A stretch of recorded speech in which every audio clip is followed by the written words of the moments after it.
You want to see me eat a donut?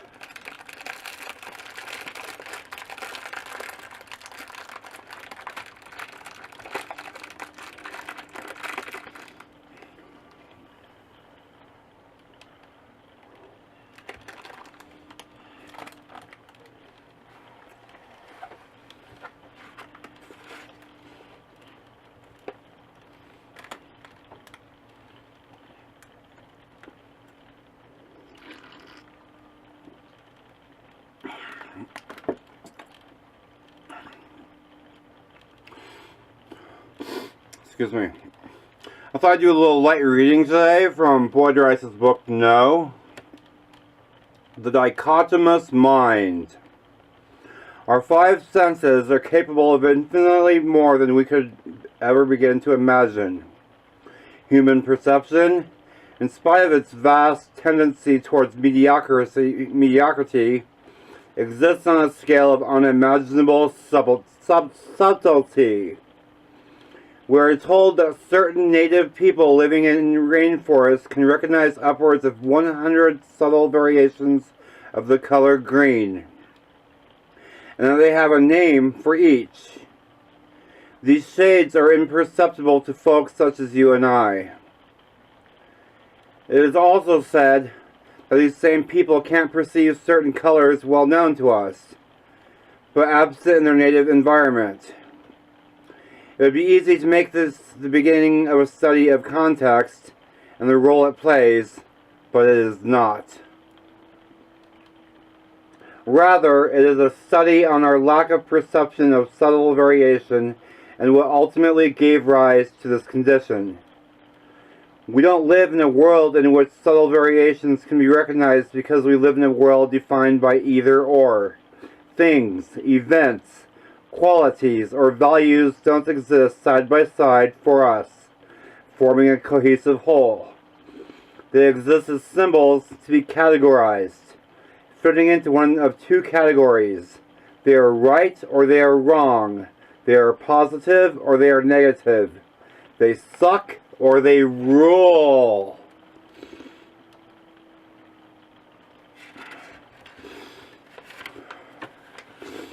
In short, we live in a world seemingly defined by dichotomies.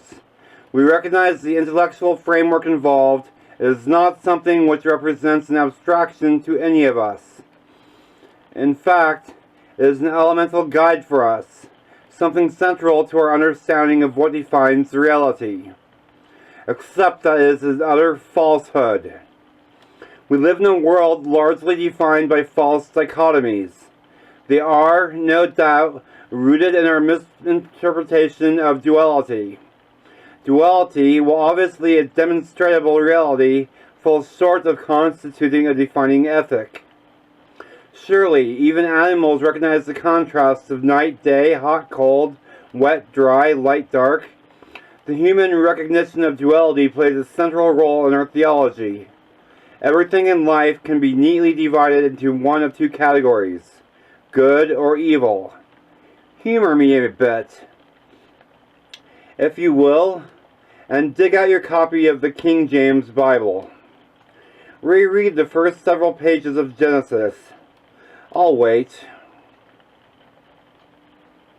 The Old Testament possesses a huge degree of subtext, symbolism, and allegory, right? Now reread the bits about Adam and Eve consuming the forbidden fruit. We've been told that the fall of man was a result of his disobedience to God. But that's not in the text, not anywhere. In fact, the fall of man seems to be equated with his knowledge of good and evil, i.e., his recognition of duality. Previously, he had lived in a paradise of perfection, free of want or need. Subsequent to his recognizing duality, he was forced from paradise into a wasteland. Of course, I don't take the chapter and verse of Genesis as historic fact, but as a cult text encoded with certain subtextual truths. But in the most profound sense, man has existed in a wasteland. From earliest times, and that wasteland seems rooted in the false dichotomy of the knowledge of the good and evil, and all-encompassing paradigm it gave rise to. Excuse me. Let's face it, most of life's details don't represent absolutes. They don't require us to take side or form an opinion, either for or against. Yet most people do. Let me reread that. Let's face it, most of life's details don't represent absolutes. They don't require us to take side or form an opinion, either for or against. Yet most people do. A mind oriented to dualities is not equipped to recognize totalities. A mind reared to the doctrine of either or lacks the capacity to recognize that which is. It's as though the architecture of thought or of human reasoning is not constructed to permit perception of the truth.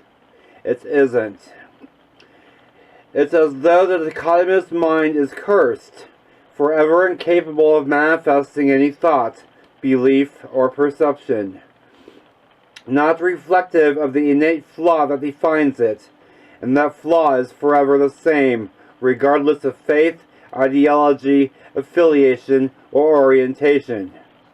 Its paradigm is always identical, whether reflecting the values of Christians, Muslims, gays, straights, or whomever. Even atheists and true believers mirror one another in the context of this.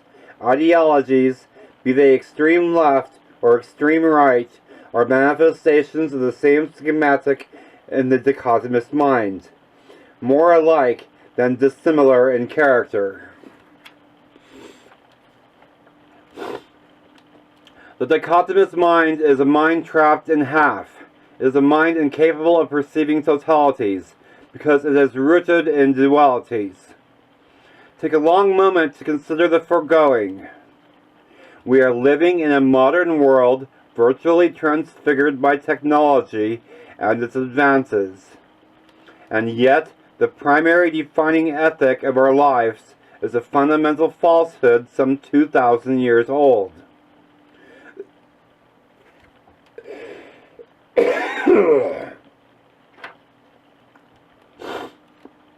The realities that surround us, of which we are a part, have no basis in false duality and dichotomy. In contrast, they constitute totalities, totalities of which we are a part. The dichotomous mind is the most primitive and unimaginable construct, one which has anchored man and his consciousness to the past, even as he has made advances, both intellectually and technologically. An optimist might say that it is testament to the character of that man. Despite the curse of the dichotomous mind, he was able to nonetheless advance himself both materially and technology. A pessimist, or a pragmatist, might consider it an indictment of man's character and awareness that, in over 2,000 years of so-called human evolution, he was incapable of transcending or even recognizing the baleful circumstances of his condition. Belief is the architect of thought, and thought the architect of perception. Perception is the architect of reality. When belief is the byproduct of the dichotomous mind, every subsequent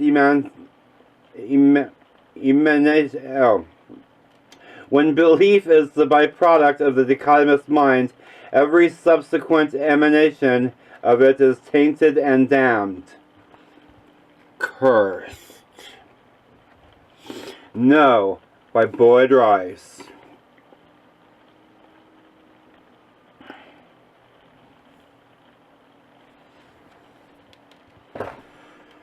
Thank you, thank you, thank you, thank you, thank you, thank you, Boyd.